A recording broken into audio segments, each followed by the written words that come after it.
The 1025 loop. A haze settled over my mind after the fall? Or was it something else? All I knew was the man beside me, Ethan, my boyfriend, was my anchor in this fog of forgetting. He cared for me with a tenderness that spoke of deep love, tending to my every need since the accident that stole my memories. But yesterday the fragile piece shattered. Tucked away in the back of the old cedar-lined wardrobe, hidden beneath a pile of forgotten linens, my fingers brushed against something crisp, a folded piece of paper. Unfolding it, my blood ran cold. Scrawled across the paper in stark black ink were words that screamed betrayal. "He wants to kill you. Trust nothing he says." My brow furrowed, a knot tightening in my stomach. The note felt alien, yet eerily familiar. The handwriting was undeniably mine. The slant of the letters, the way certain words were formed, it was my own script staring back at me. But I had absolutely no recollection of writing it or why. "He wants to kill you. Trust nothing he says." You vaguely sense he is not the real Ethan. Remember, Ethan is allergic to cilantro and has a distinct red mole on his wrist. A tremor ran through me. My heart hammered against my ribs, a cold wave of dread washing over me. At that precise moment the door creaked open. Marcus, the man I knew as Ethan, stepped into the room, a gentle smile on his face. Panic flared. I snatched the note, shoving it hastily beneath the mattress. "Alara, time to get up. Lunch is ready," he said softly, reaching out to stroke my hair. His touch, usually comforting, felt strangely distant. My gaze instinctively flickered to his wrist. Smooth, unblemished skin. Paper white. There was no red mole. My heart gave a violent lurch, and I could only manage a shaky nod. As we descended the stairs, passing the landing on the second floor, my eyes caught on something disturbing near the corner. Deep gouges, claw marks, raked across the delicate floral wallpaper. Several long, ragged streaks stood out, stark and jarring against the pattern. Noticing my fixed stare, Marcus paused. "Ah, those," he said with a casual chuckle. "Had a wild cat get in last night. Feisty little thing. If you weren't allergic to cat fur, I almost would have kept it." "A cat?" The explanation felt flimsy, a thin veil over something sharper, more violent. The marks looked less like animal claws and more like desperate human fingernails tearing at the wall.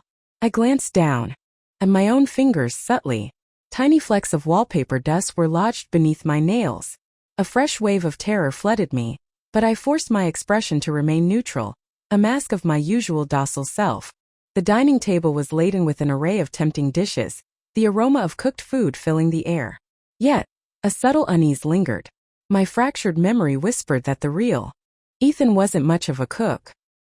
He preferred takeout, claiming he'd set the kitchen ablaze if he tried to boil water. But my memories were unreliable, so I couldn't be certain. Then one dish caught my eye, seizing my attention with chilling clarity. Stir-fried tofu with cilantro. "Ethan is allergic to cilantro."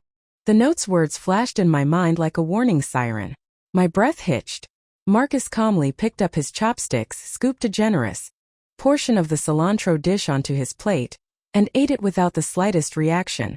No sneezing, no watery eyes, no discomfort. He wasn't allergic to cilantro. Two terrifying possibilities warred in my mind. Either the note was a cruel hoax designed to confuse me, or the man sitting across from me, wearing Ethan's face, was an imposter. But he looked exactly like Ethan. Every feature was identical.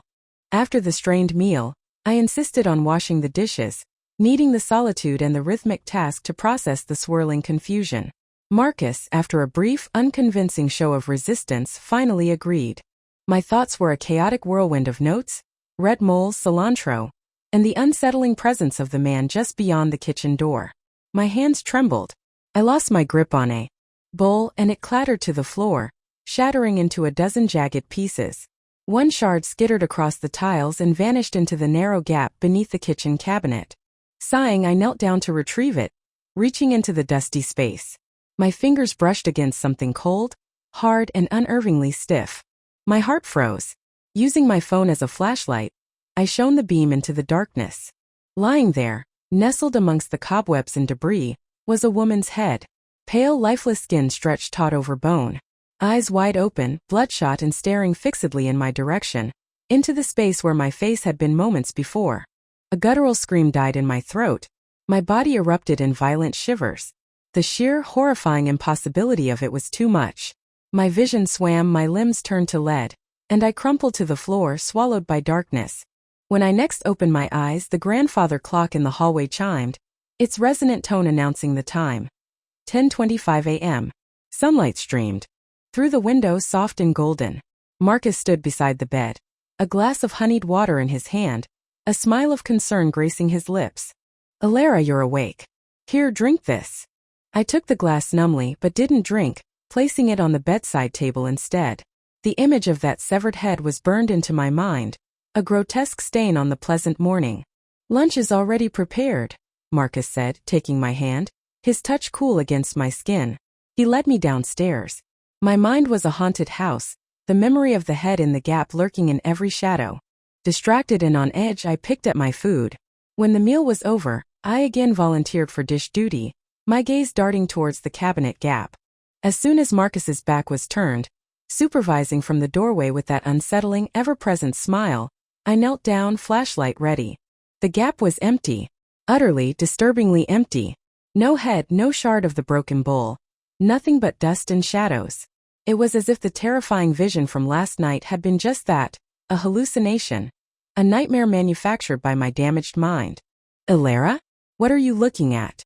Is there something in the gap?" His voice, sudden and too close, startled me. I spun around.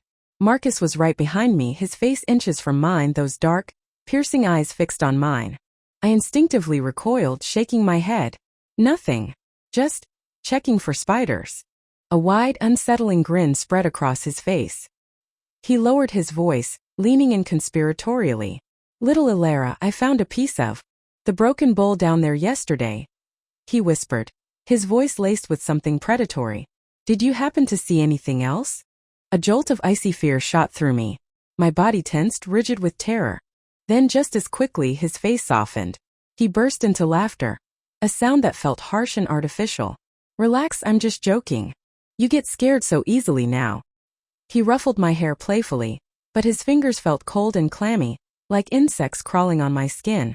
"Listen, Alara, my father's company needs me to sort some things out. I'll be out this afternoon. You stay here and be a good girl."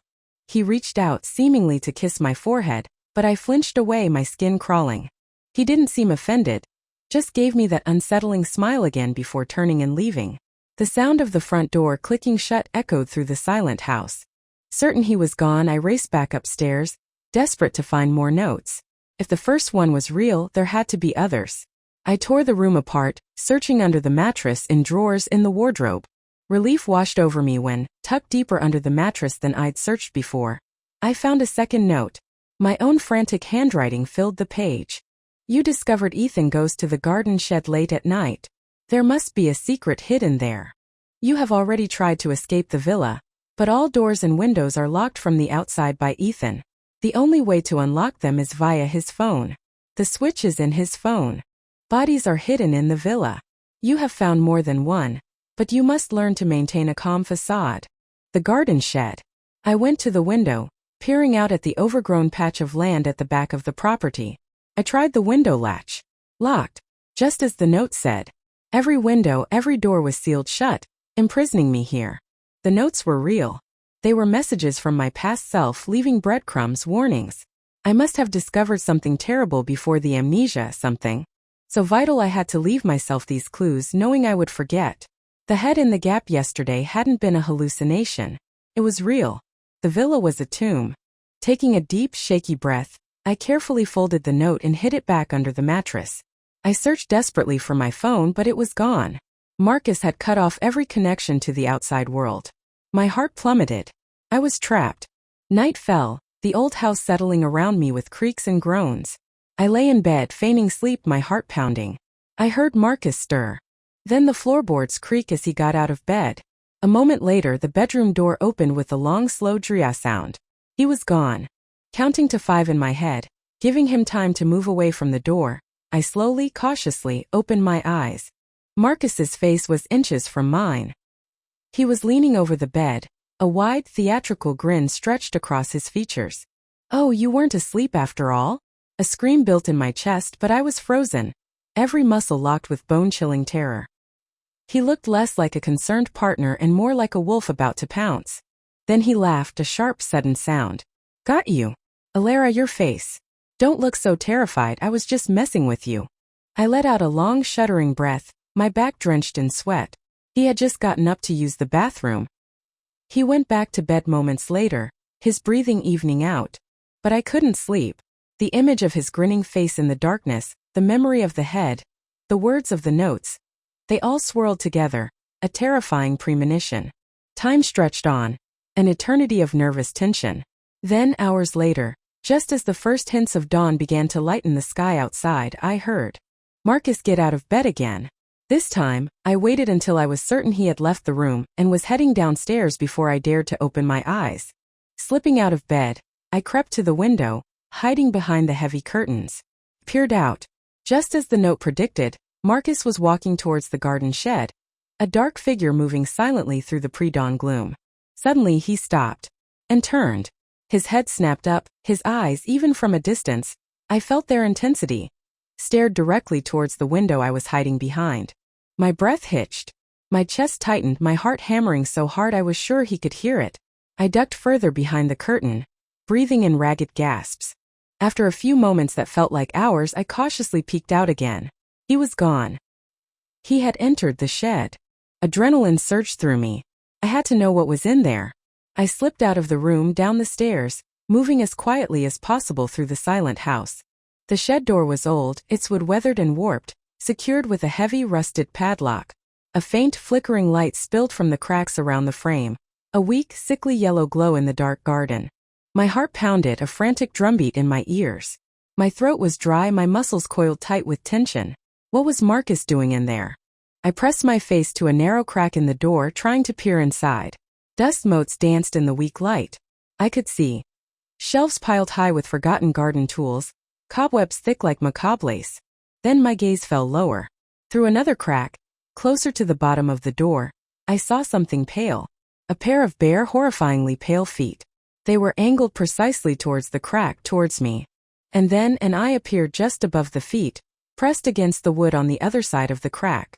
A single wide, unblinking eye staring out. A choked gasp escaped me. I stumbled back, scrambling away from the door, my mind recoiling from the ghastly sight. That same debilitating wave of dizziness from yesterday hit me with full force. The world tilted, the light from the shed spun, and everything went black. I awoke to the familiar chime of the clock. 10:25 a.m. Marcus was sitting beside my bed, his expression etched with concern. Alara, you scared me. You got up in the middle of the night, went to the bathroom and fainted on the floor. My mind felt like a blank slate again. The events of last night were a frustrating blur. I remembered going downstairs, maybe something about the garden, but the horrifying image through the shed door. It was gone, replaced by a vague sense of unease. But I was certain I hadn't just fainted in the bathroom. Something terrible had happened, something that had triggered this memory loss, this reset. Alara, for lunch today, I ordered from your favorite restaurant, Marcus said, his smile returning. They made your favorite dish, the pork belly. At the mention of pork belly, my stomach churned violently. A wave of nausea washed over me, leaving a foul metallic taste in my mouth. My favorite? The intensity of my physical reaction told me that was a lie. I hated pork belly. Just then a melody seemed to bloom inside my head, as if played only for me. It was a song by Yoo Jae-yoon. The music was loud, jarring, yet Marcus didn't seem to hear it. He just sat there, smiling, waiting for me to come down for lunch. Did you hear that? I asked hesitantly, my voice thin. Music? A song by Yoo Jae-yoon. The smile on Marcus's face slowly faded, replaced by a look of clinical assessment. Alara, he said, his voice flat. I don't hear anything. Are you having another hallucination? He stopped abruptly, as if realizing he had said too much. The phantom music in my head vanished. I followed him downstairs, my stomach still unsettled. On the table were several plates of pork belly, the meat rendered and gleaming, disturbingly red under the light. Doesn't it look, Marcus said, his voice casual, though his eyes held a strange gleam, a bit like slices cut from a person? I stared at him, horrified, my breath catching in my throat. He threw his head back and laughed, loud and jarring. Oh, Alara, you're so easily frightened now. Then I heard a soft thud. My eyes instinctively flickered to the corner of the room, towards the large old refrigerator. I didn't turn my head, but my peripheral vision caught it. A hand. Limp, pale, painted with bright red nail polish. It dangled sickeningly from the gap where the refrigerator door hadn't been fully closed. Bodies are hidden in the villa. You must learn to maintain a calm facade. Tiny beads of sweat pricked my forehead. My face felt like ice. I sat there frozen, trying to keep my breathing, even my expression blank. Marcus placed a piece of the red-tinged pork belly in my bowl. Alara, you look pale. Are you all right? My lips trembled. I forced a strained smile. Yes, just didn't sleep well last night. He watched me for a moment, his expression unreadable. Then his gaze drifted past me, towards the refrigerator. The unsettling grin returned to his face, wider this time. His eyes fixed intently on me, assessing my reaction. Alara, he said softly, the casual tone gone, replaced by a chilling intensity. Did you hear a sound just now? My heart hammered, but I forced myself to meet his gaze, to project an image of calm disbelief. No, I said, my voice steady despite the tremor in my hands hidden beneath the table. Didn't hear a thing. Perhaps my act was convincing. The intense stare faded, the grin softened slightly. All right, Alara. Eat up. Here, let me add some Korean chili paste. He squeezed a generous dollop of bright red paste directly into my bowl, mixing with the already too red meat. I fought back the urge to retch, focusing on keeping my face impassive. In the afternoon, Marcus announced he was leaving for his father's company again. I watched from the window as his car pulled out of the driveway and disappeared down the road. The moment it was out of sight, I practically sprinted to the refrigerator. I yanked the door open. It was empty, perfectly clean. No hand, no body, nothing but shelves and the smell of sterile emptiness. But I knew I had seen it. I had been watching Marcus intently since the thud. He hadn't gone near the fridge. He hadn't had time to remove anything. A profound sense of disorientation and fear washed over me. Was the memo right? Was I truly hallucinating all of this? Was I losing my mind? Alara, you need to be rational. I told myself, clutching my head. Calm down. I retreated to the bedroom, resuming my frantic search for any more hidden notes. They were my only lifeline, my only connection to the person I was before, the person who knew the truth. I searched every corner, every drawer, under the mattress again, but found nothing. Just as despair began to set in, I heard a faint sound. A low, muffled, scuttling noise. It seemed to be coming from beneath the floorboards. I knelt, pressing my ear to the wood, listening intently. Yes, there was definitely something down there. My fingers traced along the grain of the floor, searching for any irregularity. And there it was, a tiny, almost invisible latch. With trembling hands I pressed it. A section of the floor swung open, revealing a dark, narrow cavity beneath. A wave of putrid, sickening air billowed out. I recoiled, clapping a hand over my mouth, fighting back the nausea. In the cramped space lay a body curled unnaturally. It was clearly dead, and the scuttling sound became clearer now. A large rat, gnawing greedily at the remains. And clutched in the corpse's stiff, gray fingers, was a crumpled piece of paper. Ignoring the overwhelming horror and disgust, I reached into the gap, my hand shaking violently, reaching for the paper. Suddenly, the head of the corpse detached itself from the body and rolled forward, landing with a sickening thud right beside my hand. Its eyes, wide and bloodshot, pupils tiny and black, stared blankly up at me. A raw, piercing scream tore from my lungs. I snatched the note, slamming the floor panel shut, trapping the horror beneath. My body was racked with uncontrollable shivers. With trembling fingers I unfolded the paper. The handwriting was mine, desperate and hurried. Go to the garden shed. The answer you need is there. You suddenly realized you wake up every day at 10:25 a.m. Not a minute earlier, not a minute later. Just as I finished reading, I heard the familiar sound of Marcus's car pulling into the driveway. He was back already. I shoved the note into my pocket, my heart still pounding. Marcus came into the room, looking unusually tired. Alara, I'm exhausted. I think I'll just lie down for a bit. He lay on the bed and within minutes, his breathing was slow and even. He was asleep. And there on the bedside table lay his phone, the key to the locked villa. The device that held the software controlling every door and window. My eyes were fixed on it. I had to get it. I had to escape this place. Whatever secrets lay within these walls, I needed to get out and call for help. Moving stealthily, I grabbed the phone. My fingers fumbled trying to find the elusive app mentioned in the notes, the one that controlled the locks. But the more frantically I searched, the less I found. Suddenly, a hand clamped down on mine. Alara, what are you doing with my phone? Marcus's eyes were wide open, fixed on me. That chillingly familiar, unnatural grin spread across his face. Every hair on my body stood on end. My breath hitched. I slowly, carefully put the phone back down. I forced a light, casual tone I didn't feel. Just checking up on you. You're so handsome. I was worried some girl at your father's company might try to flirt with you. He smiled, a soft, seemingly sincere smile that sent a fresh wave of unease through me. My little Alara, I only have eyes for you. Always and forever. He seemed genuinely tired, closing his eyes again, drifting back to sleep almost immediately. Perhaps he truly didn't suspect me, or perhaps he was just playing another cruel game. Crucially, he hadn't put the phone back in his pocket.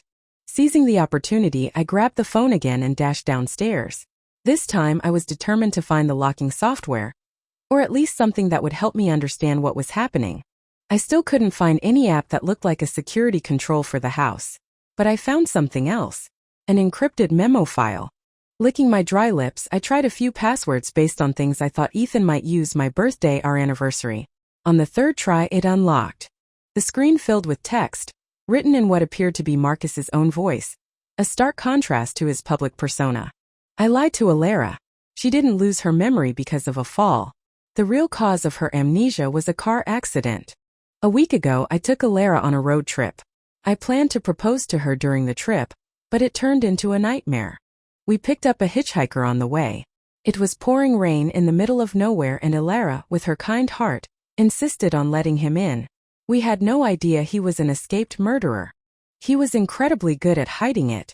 We didn't suspect a thing until he pulled out a knife and lunged at me. In the struggle, the car hit a tree. Alara's head was injured, but thankfully, none of us were critically hurt. The killer was caught and jailed, but I noticed Alara wasn't right. Her memory became terrible. She couldn't even remember things from an hour ago.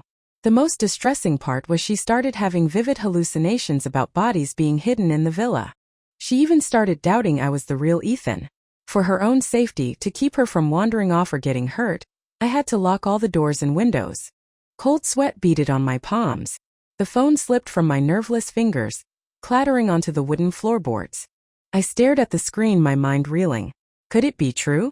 Was this whole nightmare, the notes, the bodies, the chilling feeling of being watched, just a product of my injured mind? Was I the one who was broken, not Marcus? A searing pain erupted in my head, sharp and debilitating. In the hazy confusion, I heard the faint strains of Yoo Jae-yoon's song again, rising from the depths of my fractured memory. I sank to the floor, gasping for air, overwhelmed by the pain and the devastating possibility that I was insane. After what felt like an eternity, the pain subsided slightly. I retrieved the phone and numbly returned it to the bedside table. To verify the memo's claims, to put my mind at ease, I returned downstairs and opened the floor panel where I had seen the body in the note. It was empty, clean, just like the refrigerator. There was nothing there. A shaky sigh of relief escaped my lips. The memo was right. It was all in my head. The accidents, the injuries, they had caused these terrible hallucinations. The villa wasn't a tomb. It was just a house, my sanctuary, and Marcus was my loving boyfriend, patiently caring for me. Understanding this brought a strange sense of peace, albeit a fragile one. If it was just a temporary side effect of my injury, then one day it would pass. I would recover. That night, I was awoken by a strange sound. I opened my eyes. Marcus was sitting at the dressing table, his back to me. In the reflection of the mirror, his face was utterly blank, devoid of emotion. Confused, I watched him. Why was he sitting there in the dark? He didn't seem to notice I was awake. Slowly, deliberately, he raised his hands to his face and began to pull. My blood ran cold. He was pulling at his skin. In the mirror, I saw him peel away a layer of flesh from his face like a mask. Beneath it was a face I had never seen before, ordinary, unremarkable, dominated by a pair of unsettling triangular-shaped eyes. I was frozen in horror. This wasn't Ethan. This was a stranger. But as I stared at the reflection, a terrifying sense of recognition prickled at the back of my neck. Where had I seen those eyes before? Suddenly my blood turned to ice. The man in the mirror, the stranger who had worn Ethan's face, shifted his gaze. His eyes locked directly onto mine in the reflection. Slowly, deliberately, the corners of his mouth began to curl upwards. A wide, unnatural, terrifying grin spread across his face. "You found out, did you?" The words seemed to echo in the silent room. And in that instant the familiar, debilitating dizziness returned. A blinding flash of pain, and I plunged back into unconsciousness. I awoke to the chime of the clock. 10:25 a.m. Marcus was sitting beside my bed. A plate of freshly cut fruit in his hands, a gentle smile on his face. "Alara, good morning. I cut you some fruit." I stared at his face, the face I knew as Ethan's, feeling a profound sense of disconnection. I had the vague, persistent feeling that I had witnessed something horrifying last night. Something that had shaken me to my core. But the details were gone, leaving only the unsettling memory of the memo on Marcus's phone. Rationally, I should have felt relieved, filled with remorse for doubting him. But looking at him now, I felt only a deep, visceral repulsion. He leaned closer, offering me a slice of melon. I instinctively slapped his hand away, the fruit scattering across the bedspread. He looked at me with wide, hurt eyes, a picture of innocent bewilderment. "Sorry," I mumbled, turning away. I don't have an appetite." His expression shifted back to that unsettlingly understanding smile. "It's all right, Alara. I'll go prepare lunch." I watched him leave, the unease intensifying. As I began to straighten the rumpled sheets, preparing to get up, my hand brushed against something under the pillow. Another note. This one was scrawled in my handwriting, but rushed, ink bleeding slightly, as if written in frantic haste. "He is not the real Ethan. Do not believe the memo." I snatched the note, hiding it quickly. The last vestiges of doubt about Marcus vanished, replaced by a cold, hard certainty. He was the imposter. The memo was a lie. The notes were real. The bodies were real. The garden shed holds his secret. Today I would go to the garden shed. Today I would find the truth. At lunch I pleaded with Marcus to take me outside just for a walk. He shook his head gently. "Not yet, Alara. You're still fragile. In a few more days I'll take you on a trip, just the two of us." Pressed him. "Just the garden then? Can I walk in the garden?" A flicker of hesitation crossed his face, but he finally agreed. That afternoon Marcus left for work as usual. I stood by the window watching his car pull away. The moment it was out of sight, I grabbed a large cleaver from the kitchen. Outside, my hands shaking, I raised the heavy blade and began hacking at the rusted padlock on the shed door. The metal shrieked under the blows. With a final resounding crack, the lock broke and fell to the ground. The door groaned open with a long chilling shriek, releasing a thick cloud of dust and a wave of air that smelled of decay, damp earth and something else. Something sickly sweet and foul. My heart hammered, a frantic bird trapped in my chest. I took a shaky breath and stepped inside, compelled by a grim premonition. I knew the answer was here. The shed was crammed with junk, forgotten tools, gardening supplies covered in dust, old boxes. I frantically rummaged through everything, pulling things off shelves, desperate to find the secret. But there was nothing. Just debris and the oppressive stench. Disappointment, cold and heavy, settled in my gut. Just as I turned to leave, defeated, a profound, unsettling feeling washed over me. I was being watched. Intensely. I froze, slowly lifting my head. Hanging from the rafters, suspended by a rough rope around its neck, was a body.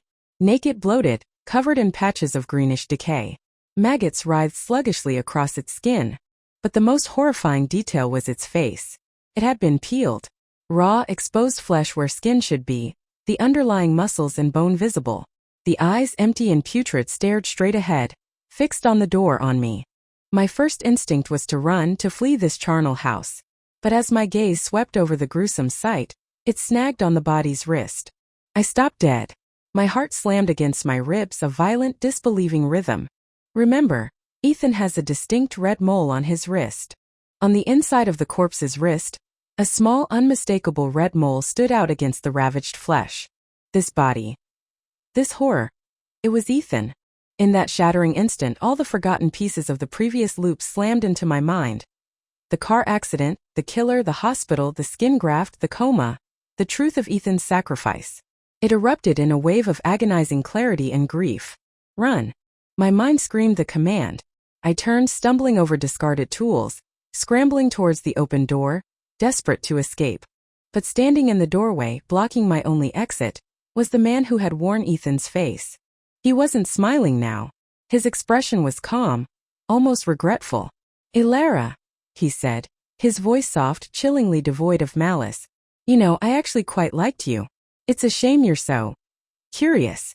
Slowly, deliberately, he reached up and peeled away the mask of Ethan's face, revealing the ordinary, unsettling features beneath the triangular eyes, the thin lips pressed into a neutral line. "Marcus." Holding the cleaver aloft, its edge catching the dim light, I backed away. "Don't come any closer," I warned, my voice trembling but firm. "I'll kill you." He chuckled softly, a dry, rasping sound. He paid no mind to the cleaver, stepping further into the shed, trapping me between him and the horror hanging behind me. Suddenly, his calm demeanor vanished. He lunged incredibly fast, covering the distance in a blur. I reacted instinctively, raising the cleaver, aiming for his neck, the most vulnerable point. It was only inches away. But his hand shot out, a blur of motion seizing my wrist. A sharp crack echoed in the shed as he effortlessly twisted my hand, breaking it. Agony flared from my palm, shooting up my arm, searing into my heart. But there was no time for pain. I dropped the cleaver, spinning and fleeing out of the shed, back towards the villa, towards the illusion of safety. Marcus followed, not rushing, just walking with a casual, confident stride. I risked a glance back. He was smiling again, a wide, terrifying grin. His eyes gleamed with cruel amusement. He was enjoying this. A cat playing with a mouse. I burst through the back door, scrambling into the house, looking for a place to hide. The front door opened slowly. I heard Marcus humming softly to himself as he stepped inside. He held a large, wicked-looking wood-cutting axe in his hand. "Little mouse," he cooed, his voice echoing in the silent house. "Where are you hiding?" I squeezed myself into the narrow space behind the grandfather clock, biting my lip to stifle a sob. My broken hand throbbed with excruciating pain. I held my breath, every nerve screaming. He opened the kitchen cabinets. No sign of me. He peered under the sofa in the living room. Still nothing. His humming stopped. The calm facade was cracking, replaced by a growing impatience. "Did you know, Elara?" His voice was louder now, carrying through the house, laced with vicious pleasure. "That Ethan, the real Ethan, was begging me not to hurt you? Right until the end." My eyes welled with tears. "He was in so much pain, shaking all over," Marcus continued, his voice chillingly conversational. "But he held onto my hand, begging me to let you go. He really loved you, Elara." Tears streamed down my face, silent sobs racking my body. Ethan's hand, pinned to the wall in my terrifying vision. It had been twisted, broken. Marcus had done that to him before. Before he peeled his skin. Dong, dong. The grandfather clock beside me chimed. 2 o'clock. Marcus's head whipped around. His eyes, sharp and focused, zeroed in on the clock on my hiding place. He knew. There was no more time to hide. I burst from behind the clock, a desperate surge of adrenaline propelling me towards the stairs, towards the second floor. But he was faster. He grabbed a fistful of my hair, yanking me back with brutal force. Pain exploded across my scalp. I screamed.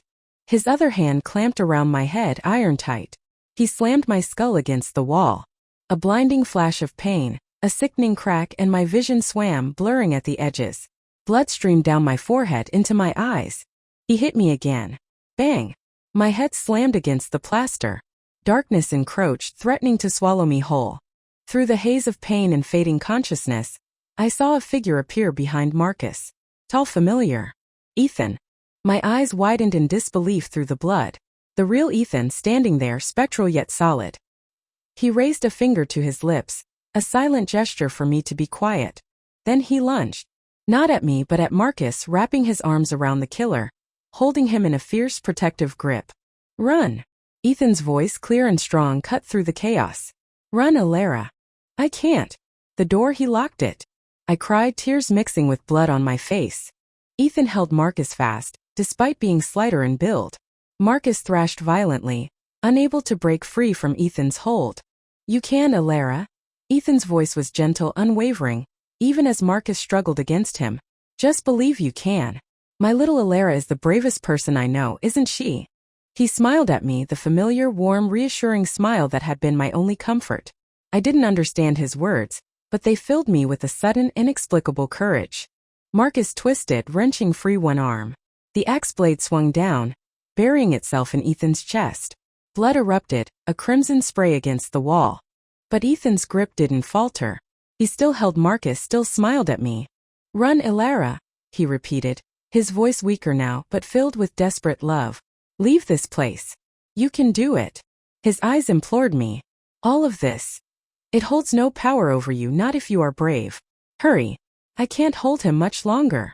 Ignoring the pain, the fear, the image of Ethan impaled on the axe, I turned and ran. I sprinted towards the front door, away from the shed, away from Marcus. But the front door wasn't there. As I ran towards it, the solid would seem to shimmer, dissolving into a million tiny particles, like dust motes in the sun. Before me appeared a shimmering white tunnel, a pathway through nothingness. Trusting Ethan's words, trusting the impossible, I ran. I ran with all my might towards the light at the end of the tunnel. Behind me, I heard Marcus's enraged roar, a sound of pure, frustrated fury. My eyes snapped open. "Doctor, she's awake. My daughter is awake." My parents hovered over me, their faces etched with exhaustion and relief, tears streaming down their cheeks. Confusion clouded my mind. I looked around. White walls, medical equipment. I was in a hospital room. A breathing tube was in my mouth, and my face burned with an unbearable stinging pain. I lifted a hand instinctively, but it met with thick, soft layers of bandage. "Ilara, darling, don't touch your face," my mother said gently, taking my hand. "The skin hasn't finished healing yet. I know it's hard, sweetie, but you have to be strong." My face? What had happened to my face? Two doctors in white coats entered the room, their eyes wide with surprise as they examined me. "Her condition is still critical, very weak, but waking up. It's a miracle," one murmured to the other. A faint, familiar melody played softly from a radio somewhere in the room. "You Jayun's the best of everything I give to you." A nurse came in then. "Dr. Lee, the patient in room 302. The offender. He's passed away." Dr. Lee looked at me, his expression thoughtful. "Remarkable. You wake up at this exact time, and the man who harmed you dies at the same moment. Such coincidence. Perhaps it's fate's way of delivering justice." He turned to me, his voice kind. "Ilara, how are you feeling? Are you in any pain?" I stared at him blankly, shaking my head. I turned my gaze to my parents, really seeing them for the first time. My mother, who never left the house without makeup, was barefaced, dark circles under her eyes testament to sleepless nights. My father, not yet 50, had streaks of gray in his hair and deep lines etched around his eyes. They looked years older than the parents in my memory. "Mom. Ethan." My voice was a raspy whisper, each word sending needles of pain through my throat. My mother's tears flowed harder. My father sighed, a deep, ragged sound, his eyes red-rimmed. He gripped my hand, his voice trembling. "Ilara, sweetheart. You mustn't get upset. Little Ethan. He didn't make it. Not long after you were brought in. He was gone." A searing pain erupted in my chest, far worse than any physical injury. My breath came in ragged gasps, a wave of grief and agony washing over me. Tears streamed down my face, hot and fast. My mother leaned closer, tears soaking the bandages on my hand. "Oh, Ilara, my brave girl. Do you know how long you've been asleep? It's been 3 months. 3 whole months." Her voice broke. "I don't know how your father and I got through it. Everyone told us to give up hope. But I knew my Ilara would wake up." As her words washed over me, the fragmented, terrifying visions, the looping days, the notes, the shed, the bodies, Marcus's cruelty, Ethan's sacrifice. They all coalesced, flooding my mind with a torrent of buried memories. The truth, raw and brutal, slammed into me. 6 months ago. The road trip with Ethan. The remote road, the sudden downpour, the lightning splitting the sky. The man in the black sweater, shivering by the roadside. My hesitation, my kindness. Ethan switching the music to Yoo Jae-yoon's song. The news report. Interrupting the radio, escaped murderer, black sweater. Turning to see the killer's face contort, the flash of the knife. Ethan shoving me out of the way, his hand gripping the blade, blood gushing. The sickening screech of tires, the impact against the tree. Darkness. I came back to the hospital room, gasping, tears streaming down my face. "Doctor, what time was I admitted to the hospital?" I asked, my voice thick with pain and emotion. Dr. Lee paused, thinking. If my memory serves me, it was exactly 10:25 a.m. He continued, his voice filled with clinical wonder. You are incredibly fortunate, Miss Alara. Your injuries were far more severe than the offender's initially. The car caught fire after the crash and all three of you sustained significant burns. Ethan's burns were the least severe, but, well, the knife wound. It ruptured his spleen. There was nothing they could do. His last request before he passed away was for his skin to be used for grafting onto you. The horrifying image of the skinless body in the shed flashed before my eyes. Ethan. He had given me his skin. He had given me his life. For 3 months you were both in a coma, the doctor said, shaking his head slightly. Your condition worsened, while the offender in the next room gradually improved. Defied all medical expectation that you would wake up, and he would pass away at the same time. He smiled gently. It truly seems like a miracle. Like heaven was watching over you. But I knew the truth. It wasn't heaven watching over me. It was Ethan. My Ethan. He had stayed with me, fought for me even in death, guiding me through the nightmare of my coma. Giving me the strength to wake up, giving me everything he had. The visions, the loops, the terror. Perhaps they were my mind's way of processing the trauma. Of fighting back against the killer's influence. Of remembering the truth that would eventually bring me back. He had given me his skin. He had given me his life. He had given me everything. The best of everything.